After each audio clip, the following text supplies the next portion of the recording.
The Dead Detective by Guy Belloranti. Pretty fancy for a PI's office, Sergeant Dawson commented. Hay did alright since leaving the force. Until now, said Lieutenant Molly Morroy. She took in the plush furnishings, the huge oak desk, and the expensive artwork adorning the walls. But the effect was ruined by Harry Hay's crumpled form bloodying the carpet beneath the window. The summer morning sun poured through the single open window. It was warm, but the room felt cold with death. Molly studied the dead private eye one more time. Looks like the killer smashed his skull from behind. Yeah, Dawson agreed. And the bloody hammer beside him is what did the job? Probably. It might also be what was used to stun Patrolman Grove. Let's go out in the waiting room and see what Grove can tell us. Policeman Artie Grove gingerly pressed the ice bag on the lump in the back of his skull. I'd stopped at the cafe across the road for a cup of coffee. When I came out, I heard a loud cry. It seemed to have come from this here building. So I hurried over and pounded on the door. No one answered, but I noticed the door wasn't quite latched. So I gave it a push. The door to the inner office wasn't closed, and across the room, well, you know what I saw. We do, Molly said.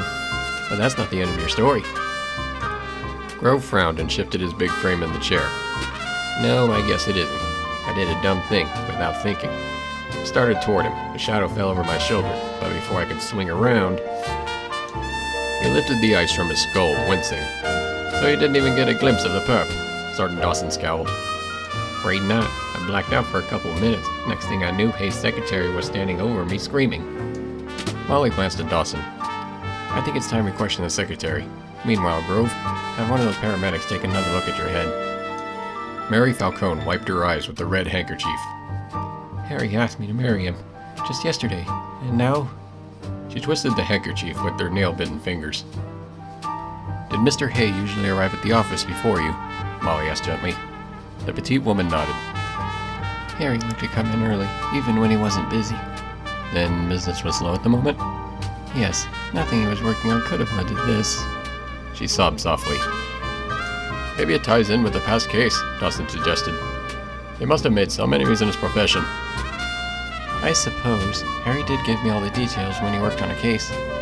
He only told me what he thought was safe for me to know. You'd like to look through his files, Miss Falcone? Of course. Whatever. You know, that window wasn't open when I pulled up. It wasn't? Malloy glanced out the window to the photographer's studio across the parking lot. What door did you use to come in this morning? There's only one on the other side of the building. Thanks.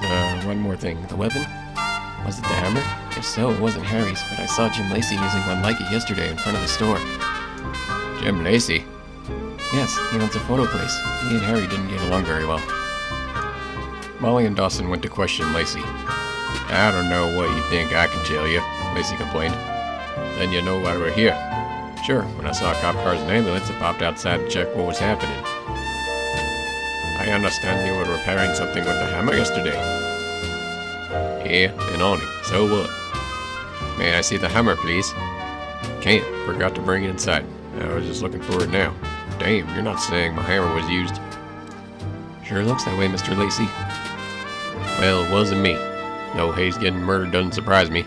I developed a few pictures for him when he first started up. Bad stuff. Told him to take his business elsewhere. How he could follow people around and try to pry into their lives. What a sleazeball. Anyone could have done it, Dawson said, as he and Molly returned to the murder scene.